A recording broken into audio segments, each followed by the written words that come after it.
Hello and welcome back to the Futurism at JHU podcast. My name's Nicholas. I'm joined with co-hosts John and Ricardo. What's up? And today's topic is a very controversial and ethically fraught topic, and that is genetic modification. Now, the biggest news in genetic modification, I think, recently, relatively recently, was in 2018. Chinese scientist He Jiankui decided to genetically modify two basically twin embryos to make them HIV resistant, essentially. And there was a huge, backlash in the scientific community, and the guy was like pursued criminally. I think he went to jail. But it kind of opened up the door to saying, oh man, like we've done this now. We've genetically modified humans. Like there are genetically modified humans alive right now. So we've kind of entered this era of understanding the genome and being able to edit it. And it could either be the greatest thing for humanity, or it could be the worst, or one of the worst things for humanity. And so, yeah, I'd like to just like open it up to you guys. Like, what do you think about genetic modification? Can we do it in kind of an ethical and moral way? Can we make it beneficial for society? And there's the issue around like designer babies, they're called, right? Like doing it for, if you have a health issue on one sense, maybe it's a different story. Maybe genetic modification is justified. But if you're just doing it to enhance your, baby's height or something, or performance, then there's a whole bunch of social kind of dilemmas that go in there. So yeah, curious to hear what you guys think about this, because I think it's a really, really big topic in our current society right now. Well, I think we can start off, I guess, by looking at other instances of genetic modification. And so we can kind of have a conversation where we build up to where it's not okay. Because it's like easy to really draw an arbitrary line and say, oh, this is okay and this is not okay. But we can maybe try to lay a foundation for what is all right. So I think first off, plants. I think that's a pretty baseline genetic modification thing in conversation that we have, because we already do it a lot. So do you guys think it's okay? I think plants are, as long as we know exactly what is being modified and it doesn't have any adverse effect. I think for me that would be the biggest thing, right? You don't want to release a plant or a specific type of seed that, even though you modified it to have, I don't know, better production of food or something like that, it might have adverse effects into how much nutrients maybe it's draining from the ground and affecting environments. In that, like, aside from the actual side effects of it, if we are just able to isolate that one thing and able to optimize it for better food production, maybe less use of water, I think it's a really helpful tool that can actually be really great for, like I said, food production, or even giving communities that don't usually have the ability to grow a variety of different like vegetables and fruits, like the ability to now. So I think in that sense, I think it's really good. Yeah, that's a really good point. Like being able to make these plants, faster growing, maybe drought resistant, like making them more able to grow and thrive in an increasingly harsh climate. John, you were just telling us about saffron, right? The most expensive drug in the world. You were saying it's like what, 14,000? Not the most expensive drug. Or sorry, not drug. Yeah, oh my it's gosh, the most I'm sorry. expensive spice. It can be used. It can be used in like medicine. That's why I was calling it a drug. Yeah. But it's the most expensive spice in the world. You said it's coming at around like 14,000. It's between. They said on the internet. So the internet says the internet says between 3,000 and 14,000 euros per kilogram, which is approximately, you can convert that to about $3,000 to $14,000 ish for like 2 pounds of saffron. Yeah, so that's it's insane. like really, really valuable. It's a huge economic driver for the people who grow it.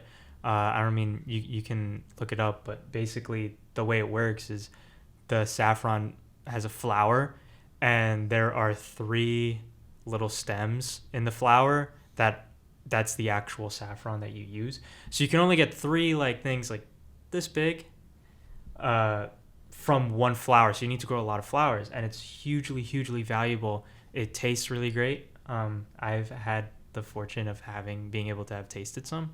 It's a really good in a lot of ways, and it's being really harshly impacted by climate change. Basically, I mean, for the most part, it's the lack of rainfall.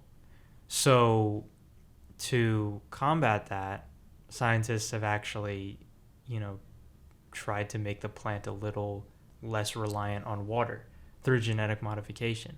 And I think that's a perfect way to, to encapsulate what Ricardo was talking about earlier, is that we can make a plant just better. Like, it uses less resources and it keeps,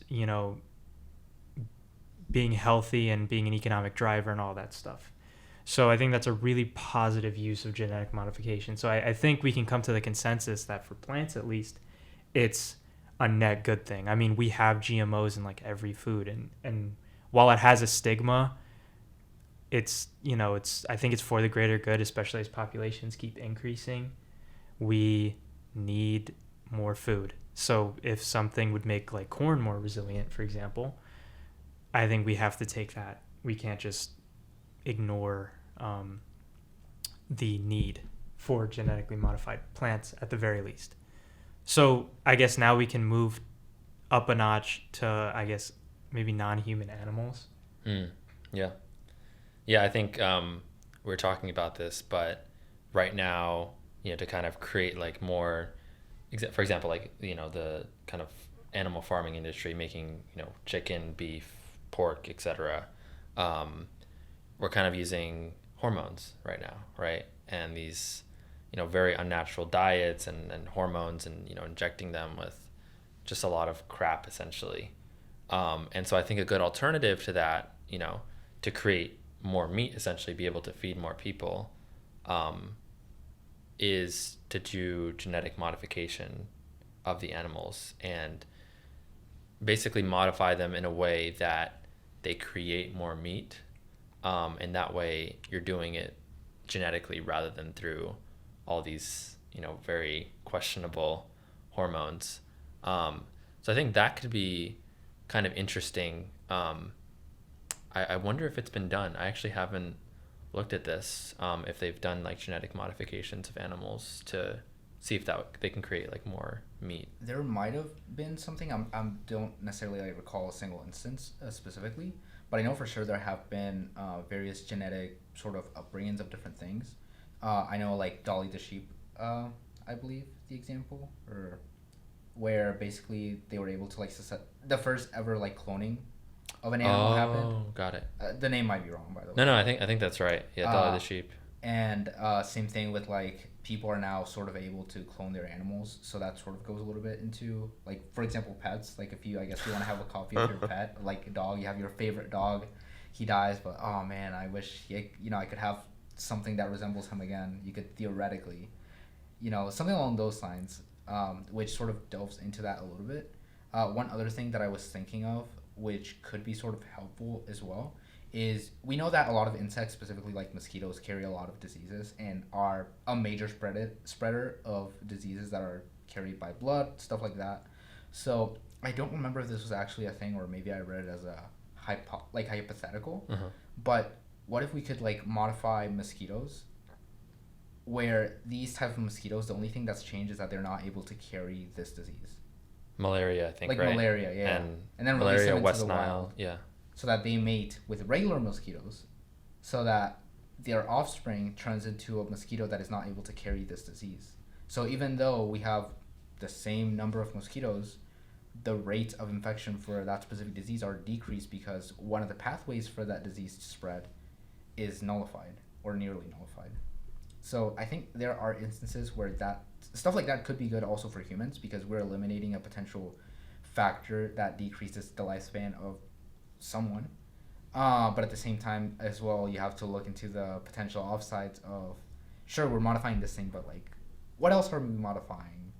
What adverse effects could we have not only on humans but on just the natural habitat? Like, are these mosquitoes able to live the same as other mosquitoes so that we're not, messing up with like a frog's diet or some other type of bigger animal that relies on these.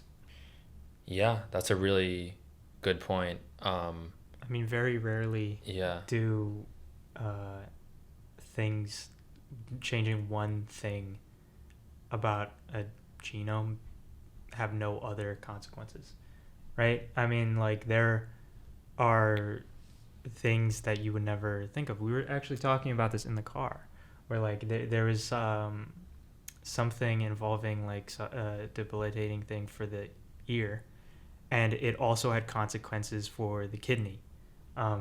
This is like really like loose. I don't know anything about what that condition was, but basically it highlights like, you could change one thing about the mosquitoes to make them not be able to carry malaria, but who knows what changing only one gene will do. It could end up making them, I don't know, not able to fly, have, different behaviors, anything like that. So it's really, I mean, it's a fine line, right? Yeah. And I think we haven't even made it to humans, and we're starting to see some morally dubious things happening here. It's like you're changing a whole environment to prevent the spread of a disease. And I think there's a lot of net good there. I think we could all do with a little less malaria, personally.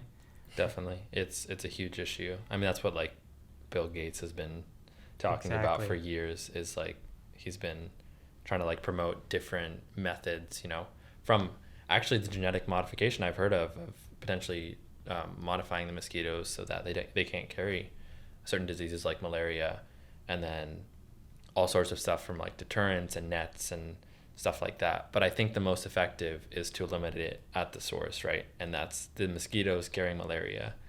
And, like you were saying, you don't know what kind of impacts this can have on the mosquitoes and their ability to breed. Mosquitoes are probably, I mean, it's not good for us, right? But they're probably an important part of the food chain. Like, they exist for a reason, you know what I mean? And they're probably someone else's diet. And so the food chain impacts there are also really interesting. One thing I was thinking about when this is kind of going to humans now, actually. Okay. We're making the jump. Maybe we'll go back to animals, but I was watching this movie that came out on Apple TV. It's called Swan Song. And essentially, they were able, when you're talking about the clones with Dolly the sheep, essentially the plot is this guy has a terminal illness and his family doesn't know. But we've created the technology to basically clone yourself. And so he decides to, or actually I don't want to spoil it too much, but essentially he decides to have his clone sit in for him, take over his life.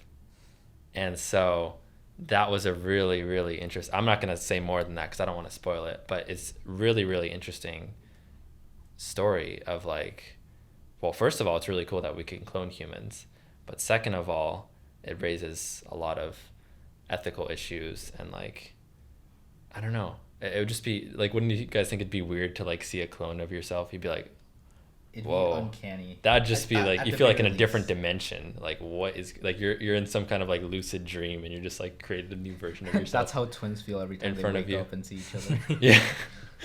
That's true, actually. That's a good point. Yeah, I guess it's like having a twin, but this is like a perfect like carbon copy clone with all like the thoughts and memories. And yeah, and actually, this is the part where science gets me. The clone, actually, I was like, okay, maybe that's fine, but then the memory stuff, I was like, yeah. I don't know about like. I can imagine the science behind it was a little, I can but imagine it's the concept. The moral quandary. I think just from the synopsis that you gave us, you have to wonder which one is real, which one's the original one, because think about it from the clone's perspective. You wake up and you have all these memories, and you think you're that original person, and I think you think that you're you, right? Yeah. So you're kind of on the same plane. Like, how do you know that the things that you're remembering weren't just like, implanted in your brain during the cloning process. That's the Matrix. I mean, that's the whole Matrix gonna, proposition. Like, how do we know we're not in a simulation, or how do we know like life wasn't so created? You know what I mean? Like, kind of that's that's a whole different that's the quandary. topic, but at least that's the moral or sort of, I guess, philosophical question. Yeah. That comes to mind when you say the synopsis of that movie. But I guess if you want to look at it purely from biological ethics, I mean, that is already very morally dubious, right? Yeah. Like, you're not even extending your life. You're just kind of extending your presence. I guess because like when the original dies, it's like that's it. I mean, it depends on what you believe in, of course, but you know. But then his family thinks that he's still there. Exactly. That's the crazy part. But they never know. And it'll be that clone. So I think that is like very dubious. You know, your family must really be, I don't know, fragile, I guess, to not be able to, like, I know it's a cruel thing to say. It's really cruel because you don't want to nobody should have to endure the loss of a loved one, but it's kind of a cruel inevitability. But to prolong that or to deny that sort of thing, I think that's an interesting question. It was a really, I don't know, I was very conflicted. I was like, on the one hand, he is saving his family a lot of grief and a lot of emotional kind of a lot of emotional pain. So on that hand, it's kind of, maybe that could be kind of a good in a sense, where you're, he wasn't doing it for himself. Like, he knew, he was gonna die soon, and that he wanted to do this for his family. But at the same time, it's just, I guess it gets at like perception's reality, right?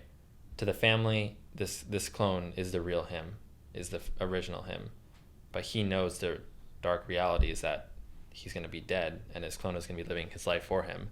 So, to me, it's like, knowing that the clone is not the actual guy, it's just like, it like kind of disturbs me in a sense, where it's like, holy shit, like this family's living with like a clone, they don't even know it. You know what I mean? Just kind of that, like, look like a horror thing. Yeah, it's like somebody takes your skin and lives as you. Yeah, it's kind of the same thing. It's just, it's almost like creepy. Terrifying. It's almost creepy. Like, you know what I mean? It's just, it's just weird. It's like a very, but I think it's an interesting concept, though. It is. I will say. It's really thought-provoking, but I think that is like that is to the very end of genetic modification, like, perfect, we're able to like actually cloning. Yeah, because you could theoretically clone a body, but that may not necessarily translate to cloning the state of the brain. No, I mean, like, and it doesn't even translate to cloning the state of the body, honestly. Right, but like Dolly the sheep. Yeah, I mentioned that earlier. It wasn't perfect. Like, it was kind of cruel to the sheep because it had a lot of health problems. Yeah, that's a good point. Down the line. But, again, I think cloning is kind of the very extreme end of the spectrum. Like, where we basically kind of we're on the ethical diving board, and we walked all the way to the edge, and we jumped off. We just went all the way to the edge. Is there a right answer? Go Should big you or go clone home. yourself? Like, is there really a right answer? No. So, we could talk about it for ages, but right now, in the present day, we have research for like a Neuralink. I mean, that's not really genetic modification, but we have that, whole incident from 2018 with the embryos, and we're seeing now more and more that it is a possibility to change your genes to negate a disease or to prevent something in the future. And so I think the moral quandary lies, should we do that? Should we take the first step on the ethical diving board? all the way before we get to cloning, before we get to any of those huge questions that they make movies about because it's so interesting. What should we genetically modify to prevent diseases? Should we? I think. Oh, that's a really hard question, specifically with the whole like what the side effects could be, specifically. But I personally think that if you're a person that has a lot of difficulties living, and you wanna, for example, I'm thinking of this technology as something that you could have done to yourself maybe after you're born, because obviously before that's also sort of like the parent's decision when it comes to that. But let's say if you're already a person that has a lot of these difficulties and you want sort of a way out, I think you should be allowed to get this type of modification to better your life if you feel like it's needed for you. And at the same time, one of the things that you sort of hinted at is the whole idea of like modification for aesthetics and potentially like gaining an advantage, which can potentially like when we're talking about the whole ethical diving board. Sure, we might be stepping into the idea of getting diseases treated, but a side effect of that will be, well, we're now going to have more research into this topic, which will in turn bring about looking into, okay, what do we need to modify a person in order to make them taller, to potentially make them stronger, and even before we get to humans, this could potentially happen with animals and this is one of the things that I thought of, but like you could, if you have the technology, you could very easily modify, I don't know, a canine for military purposes. I mean, dogs are already trained. I mean, it's a bad example. I don't. No, it's a great example. Like, no, but I don't condone of any government doing this. By the way. That's not what I'm trying to get at. You're giving them bad ideas. Yeah. I'm totally not condoning that. But if we think about it, this could be a reality. I mean, dogs are already trained. Various animals are already trained for military purposes. And if a government maybe wants a more intelligent dog that is able to act a little bit more like a human and actually take good directions, and able to modify their intelligence or maybe their musculature, how fast they're able to run, like a lot of these different traits into a perfect military dog, that research would probably end up being used for humans in other ways. That is freaky. Super soldier, Jesus, Captain America. I mean, yeah, no, that's happen. essentially. It could happen. That's essentially what the. I Actually, mean, do you guys know how Captain America? Captain America was he like was a like serum thing. Some kind of serum. Yeah, just a plot device. He was injected with a plot device. A plot device. He got big. Red Skull, like that, so he's like on steroids essentially. That, but like it ended badly. That's why. Oh, Red Skull. I see. Oh yeah, that's right. But no, I mean, to be specific on that question, warfare right now is kind of at a turning point. We see lots of drones. Yeah. We see lots of long distance things. Maybe not so much face-to-face altercations. Let's. The thing with that is that with I was talking about this with my professor for CSIE, Professor Ehrenheim, and after a while, especially in the UN, right? No, with NATO. I believe it was with NATO, not with the UN. With NATO specifically, they were drafting these different visualizers to say, okay, what would different outcomes of war become? And all of them put technology first, right? Oh, it's going to be like a digital battlefield. It's going to be like robots on the ground. And then the war in Ukraine broke out, and that was nothing like what NATO thought it was going to be. So even though we want to put technology first in a lot of these things, especially with combat, the reality is that a lot of the times we fall back on these, okay, we have soldiers on the ground and we move hands, we move people. And even though we want to put, like I said, technology first, you have to think about the fact that if there's able to modify a human to become a super soldier, it's way probably cheaper and faster to develop these than to develop a human or to develop a android or a type of robot that is able to do everything that a human can do.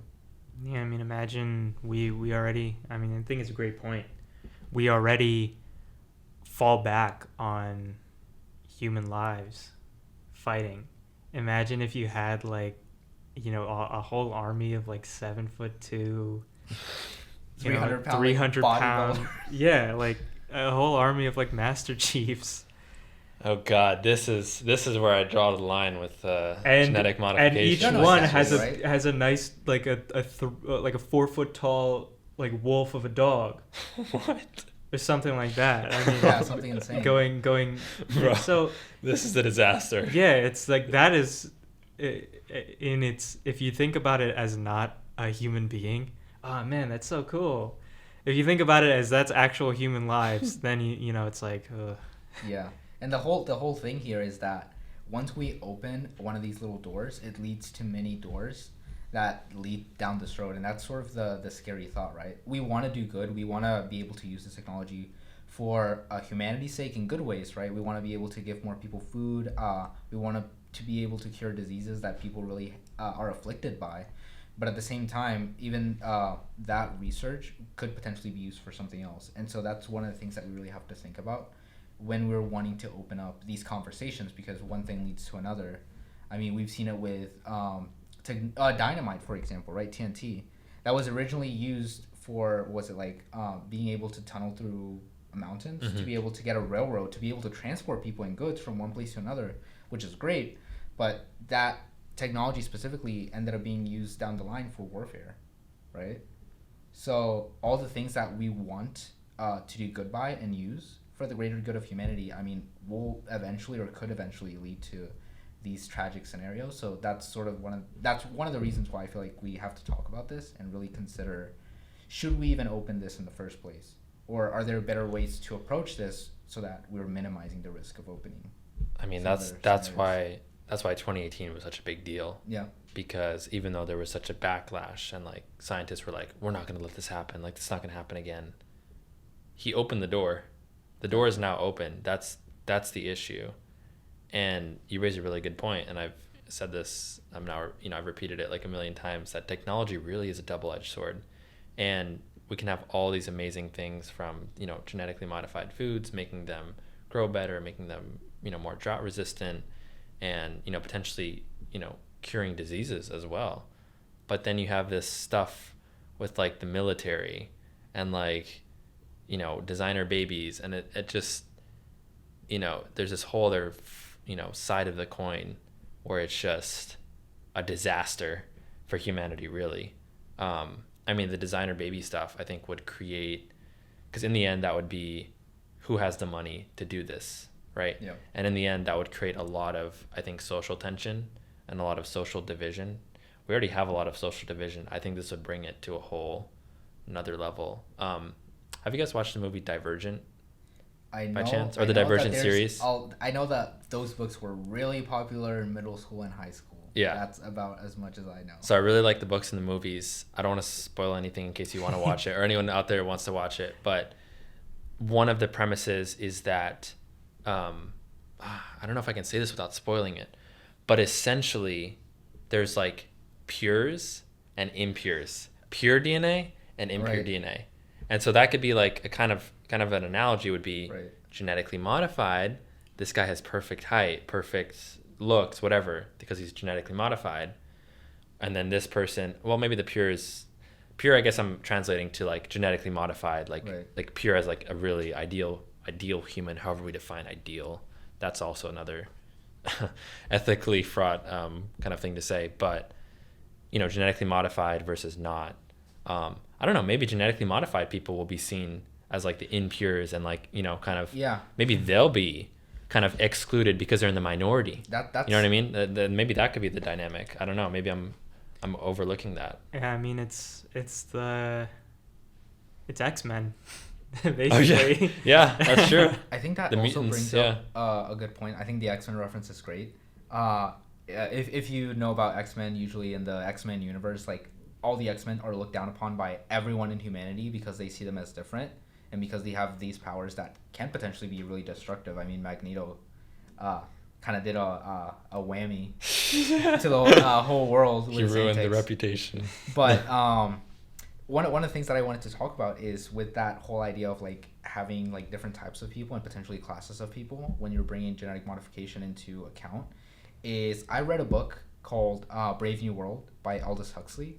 Oh yeah, I've heard that. Yeah. And I think it's a really interesting read. And if you're interested in dystopia it's such a great read. I believe I didn't know this before I picked up the book, but apparently that book was banned for a little bit.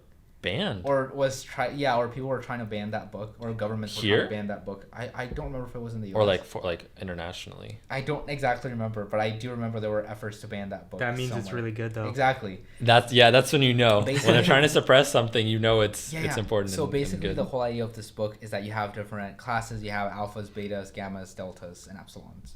And the way it works is that the different classes of people have different jobs within society, and they're not allowed to move up or down, and they're genetically modified to these tasks, so they're not moving up and down. So like an alpha has actual unique DNA to them. They're taller, smarter, stronger. Betas, they're basically clones. Like everyone except alphas are clones. So betas are of a specific like beta type of clone. They're all the same. Basically what happens is while they're in embryonic tubes, I believe in order to make them dumber and not develop as well, they like deprive them a little bit of oxygen. What? It's a whole thing, dude. Yo, the book. I think the book is great because of how much detail they put into the actual process. Yeah, it sounds so cool. It's so meticulous. It almost sounds like Aldous Huxley was really right there in the laboratory where they were like pumping out these specific types of people. He describes it so well. Underground laboratory hidden. No, that's actually another. Just a normal facility. We don't know. Maybe this has happened. Right. Who knows what's going on in government or underground labs or stuff like that. And basically the whole idea of this book is that you have all these different types of people, and they're brought up to think you're in the greatest spot you could be. The work that people above you do, too much work, not worth it. The people that are below you, too dumb. Their work is too easy. Like, it's not worth it to do it. You are in the place that you should be, and you should be happy that you're in that place. And they use drugs and sex and a whole bunch of different stuff to sort of numb them into always staying in that one position, right? And so if we have these different class systems, that's a potential future that could also come up from this, right? Like, oh my what God. could potentially stop someone from, or a group of people from being the top of the ladder and sort of diminishing the efforts and voice of everyone else?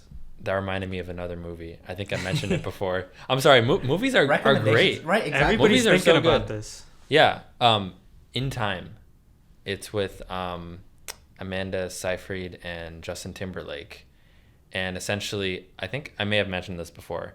Basically, they're able to genetically modify humans to stop aging at 25. We talked about anti-aging tech potentially with like the telomeres, because essentially telomeres, they're kind of the buffers between the caps of like your DNA. They basically protect your DNA. Like every time cells divide, the caps shorten. Yeah, and but so it's the telomeres only in some specific cells though. Oh, not in all cells. I see. So like brain cells, once they're dead, once they're shortened too much, that's it. Yeah, brain cells are fun. But essentially, I don't know what the anti-aging tech was that made them stop aging, but it might have been something with telomeres and like being able to prevent those caps from being kind of frayed. Like once you go through all the telomeres, then you start hitting the actual DNA, and that's when aging starts to happen, right? Like you get, I don't know, wrinkles and gray hairs and stuff like that. And I think that's actual DNA being damaged, if I'm not mistaken. Fact check me on that. But anyways, the point is they're able to stop aging at 25, but then they create, this is the stupid part about it. They stop aging. They've made themselves immortal. And then they decide to do this biological clock thing where basically they create social divisions where the rich people have a lot of time and the poor people have very little time. And once your timer runs out, you die. And I'm like, this is the stupidest thing where we've created immortality, and yet they're like creating social divisions within the society. And so like the rich have like 1,000 years on their watches, and so they gamble with their time and everything, and the poor are like living with like minutes and hours, and so they have to like basically like work and like do all these things and some maybe shady things too in order to extend their time, and like kind of depending on there's like different zones, depending on the zone you're in, you're kind of living a different lifestyle. So it's a really interesting movie. I would definitely recommend checking it out. But it's also like, thinking about like the social divisions that are created with all this genetic modification stuff. Like same thing with Brave New World. That's something we really have to keep in mind. Is not just the what's happening scientifically, but what's happening socially. What kind of social implications is this tech going to have? So I think both In Time and Brave New World, I think, make that point pretty well in different ways. I think a huge overarching point of this conversation is the question of equality. I don't think we dropped that word. Yeah, once, that's essentially what it is. It sums up everything that we've talked about for like the past 20 minutes or something. Yeah. But basically, I mean, the way I like to think, I think we have a long way to go. Let me preface this by saying we have a long way to go. But we also come a long way in terms of equality. I mean, you know, I'd like to think that for the most part, no matter your circumstance, you can figure out a way to be okay. And of course, this is not true for vast swaths of people in the world, which, you know, that's the qualification. It's like we still have a really, really long way to go. But at least in, I mean, this is so hard because there's so many qualifications, but compare the modern day to like 300 years ago. There were enslaved people walking around not 300 years ago in this country. And so, you know, that to me is kind of, we've come a long way from that cruelty and that like abhorrence. And these things still happen in other places in the world. But, you know, hopefully that those places in time will get to the point where people are equal. Like how,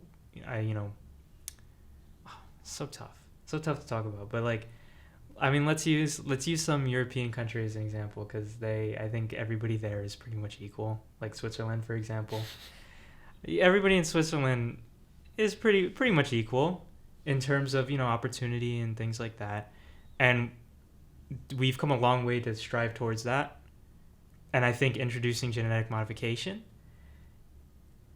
is a way to striate everything more. Like we're coming so close to being almost even, and then all of a sudden with genetic modification we open the gap once again, and who knows how much time or who knows if it will ever happen that we'll even get close to being equal again. So I think, you know, there's a huge comment to be made here about striving towards equality and going away from equality. You know, to have everybody not have, like, let's keep it real simple.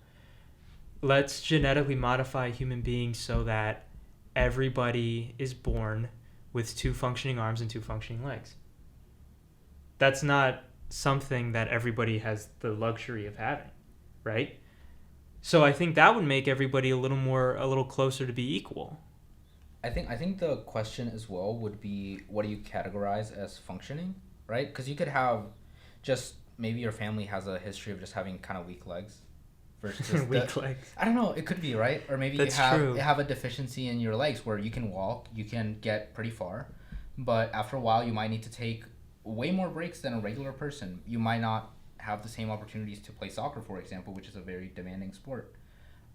So I think the question of what range we sort of strive this to be, because obviously if you're actually born without the actual limb itself, well, that's a very clear indication of, well, we could introduce this sort of technology to help you out, versus maybe I have below average legs, maybe my calves are like extremely tiny and they don't work as well as I like, or maybe as the average person. So.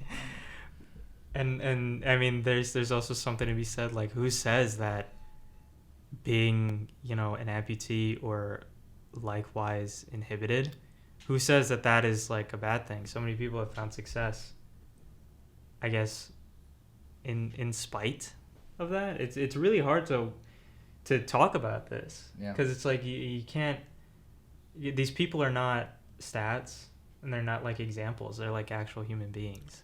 That's what I was going to say, and you mentioned this before, is you have to get their perspective on the situation, right? Like, we're talking from our perspective, but we can't really speak for 3 healthy males. Yeah. Right? Like, how it's not our place to small can the to say, demographic essentially. be? Yeah. We're just So- bringing the conversation to Yeah, you. We exactly. are by no means objectively saying that what we're saying is correct. That is not what we're saying. We're just trying to bring a voice, but there's millions of other voices that would probably be better heard. Exactly. That's the idea. But I do think it's a conversation that should be had, and like I think it's a really good point. Like, are certain, I guess, quote unquote, like, I guess depending on if you want to call it like disabilities, like, are certain disabilities, are they something that we should try to prevent, or is it something that maybe depending on the severity or like what it is, that it's better just to, people can kind of still thrive in their lives even with it. And I think that's not for me to say. I think that's something that you need to talk with people and hear their perspective on what they would want for other people who have similar kind of situations. And so, but yeah, I think it's really important to think about that. Like, maybe it's something that we don't want to try to prevent. Maybe it's, or maybe it is. I don't know. Or maybe it's something that we could potentially fix with physical technology rather than genetic modification. Yeah, it doesn't have to be genetic. There's other options. You could potentially be born without a leg or without a limb, but if we get to the point where we can get you something that is able to give you all the functionality you need, there's really no need for, genetic modification. Exactly. It could be nice. I'm not saying it's not, but you could be perfectly happy with just having some type of replacement that just does what you need it to do. And a lot of people have found their lives to be happy with what they have, especially if they have like a prosthetic limb or something. Yeah. Okay, I thought of one thing that could be objectively bad. Okay. Is contracting a disease. If you could genetically modify yourself to, because I mean, it is a little more out there to genetically modify yourself to have, perfect human physiology. Right. But let's say, like, I think we can all agree that diseases are bad. Like, when there's no, like, your health doesn't increase when you contract a disease, right? Mostly. Yeah. I mean, you can get antibodies, but that's after feeling really bad for a couple of days, if not like weeks. So. But what if you could genetically modify yourself to, be resistant to that disease? I think maybe that is the most mundane genetic modification. That's the most thing where I could say, okay. Like, most people would agree that disease is not a good thing, and most people would not want to have diseases. I think another interesting point is, like, what if we could, and this is like totally going off the rail, but it's still on the same topic. What if we could potentially modify like the disease to be not at all like bad, but enough for it to spread so that other variants of the disease are not able to get to you, right? Kind of like we've seen with COVID, right? There are variations of variants that, basically what a disease wants is to spread. It wants to be everywhere, and at the same time, it doesn't want its host to die. That's not really useful for the. We're talking about a virus. A virus. Sorry, a virus. You're talking about a virus. Okay. Sorry, I'm talking about a virus. I am so sorry. That was because. Yeah. Yeah. So I would agree with for viruses. A virus, sorry. Yeah, so a virus, right? So we could potentially modify a virus. Again, there's a lot of complications. There could be horrible side effects. But there's a potential, if the world were perfect and we could actually do this without harming anything. You could potentially modify a virus so that its chances of killing someone are virtually zero, like actually null. And for other variants of the disease, which are way worse, to not be able to infect people. You know what? That sounds really familiar. I have no idea. Is this a movie thing? No, it sounds like a vaccine. Basically. You genetically modify a virus, you inject it so you don't get... I mean, I recently got my COVID booster, and that protects against the newest variants that have come about. So, I think that's kind of exactly what you're saying. Yeah, exactly. It's a nulled, But that one doesn't infect people on its own, right? But you can get sick from it. I mean, it happens to people all the time. I don't know if it's been widely studied, like what amount of people get sick from getting a vaccination. But right. So people do exhibit symptoms after getting vaccinated. Right. But usually they're less severe, and they're worth it because you're now immunized for the most part.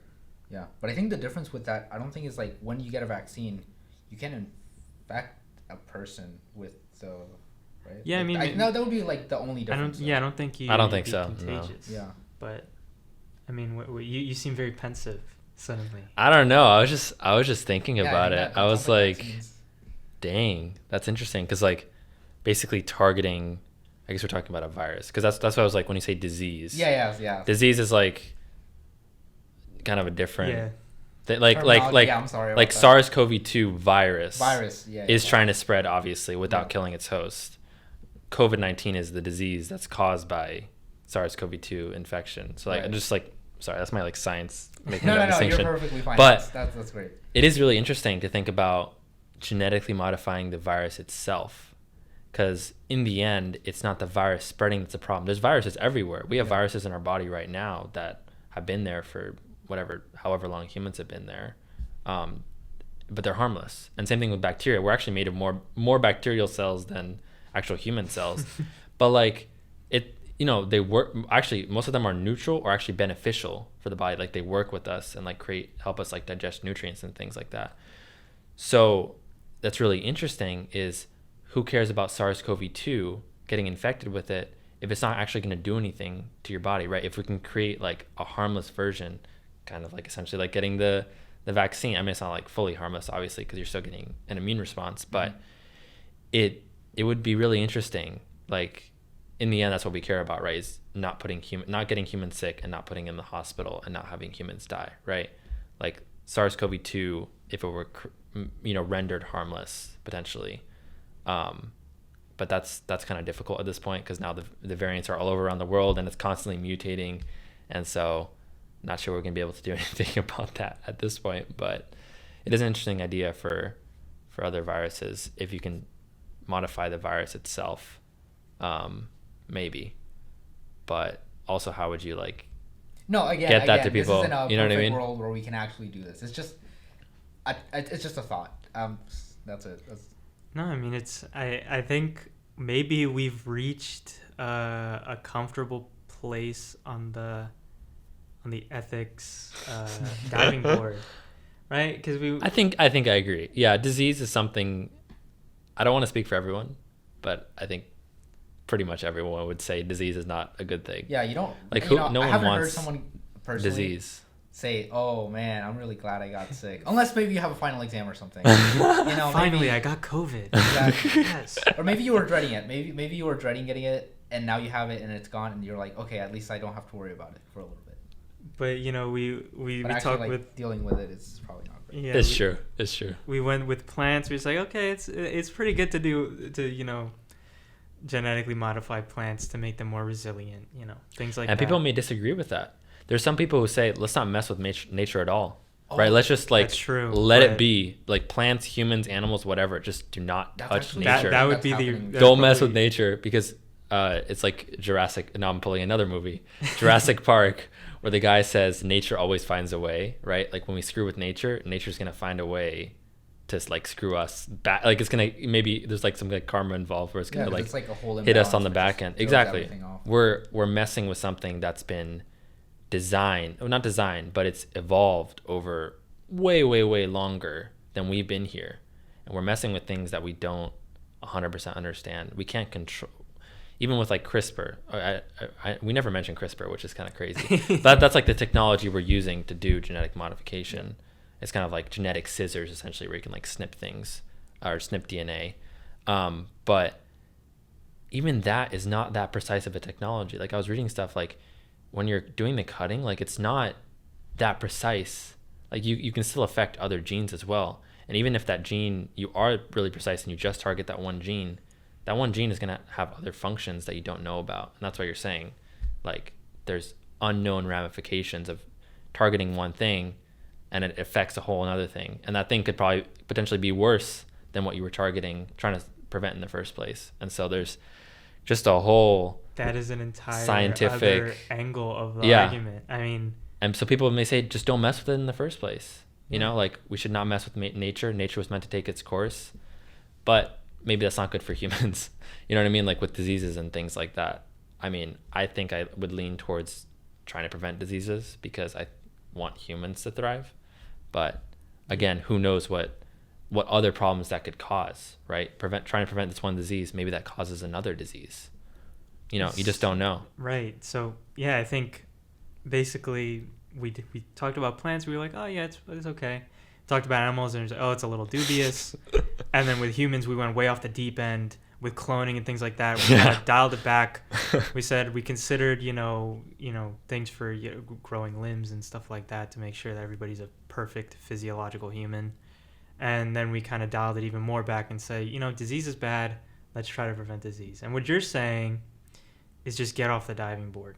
Like, forget it. Well, I'm saying to everyone listening out there is think about where you are on that spectrum. Right now we're kind of, plants are good, animals humans, that's where it really lies at. Maybe with diseases, case by case. But maybe you're one of the people who are like, let's just not mess with genetic modification. It's too risky. It's too, ethically fraught. Like, why even go there, right? And why create all this potential social and scientific ramifications that are going to occur with genetic modification? And so I'd really, put it to all of you out there. Like, think of where you're at on the spectrum. Think about plants, think about animals, think about humans, and everything within those categories, especially the human category, because that's kind of where we're at. In the next, couple decades, we could be seeing genetically modified humans, not just for, with like the HIV, with the genetically modified embryos in 2018, we could be seeing designer babies where people are choosing to try to make their, offspring taller, or, selecting for certain traits. And so, I mean, it's just really important to like have this conversation, talk with people around you, and like, we as a society need to figure out what we want the best path forward to be and draw lines, right? That's the problem right now, is there's no lines been drawn. That's why this guy was able to, genetically modify the embryos, because, I mean, obviously it was technically kind of done secretly and wasn't supposed to happen, but we need to draw harsher lines where we're saying, okay, we're not going to do this, or we are going to do this, but we're going to limit it to certain things. And so it's just really important, because it's one of the biggest things in the future of our society, behind AI, climate change, and maybe like, nuclear weapons. I think genetic modification is like one of the big 4 or 5 threats or biggest technologies that we have today. And so, I hope you enjoyed our conversation on this. I thought it was really interesting. Definitely a lot to think about. I think I'm still kind of forming my decision. I do agree. I think diseases could be really interesting to do that, but we also have to be careful what ramifications that has when you're trying to target one thing and another thing goes awry. Yeah, I'm still trying to figure out, are human beings at this point, are we operating above the ecological level, or are we still a part of nature? And this is all just like nature's course or whatever. The ramifications and that's of the Industrial Revolution. And that's a huge question too. So, I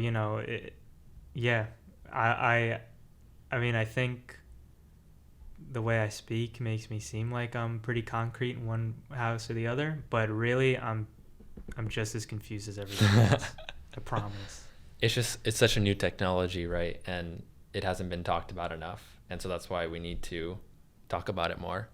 But thank you, John. Thank you, Ricardo, for this awesome, very interesting, very ethically fraught conversation. And we'll see you on the next one. Bye.